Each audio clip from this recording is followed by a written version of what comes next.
रुक जाओ। जय श्री कृष्णा। एक मिनट वेट। हे भैया हे। जय श्री कृष्णा, राधे राधे। आज हमारे भुअर अखाड़ा पे मऊ जिला से चल के जो कि बहुत ही सम्मान का कार्य करने वाले व्यक्ति सचिन भाई, विकास भाई, अजय भाई, ये लोग अपने देश की धरोहर को बचाने का कार्य करते हैं।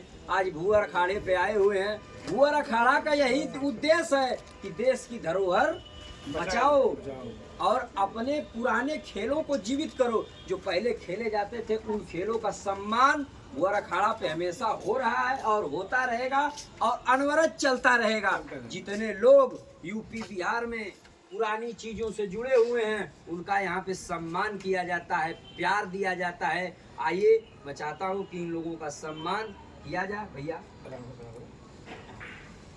विकास भाई का सम्मान हुआ, अजय भाई का, विकास भाई ये विकास है जो है मऊ के धरती से आए हुए हैं जो है विकास जी जो है, इनका जो है हमारे भुअर अखाड़े पे जो सब सम्मान किया गया जो है।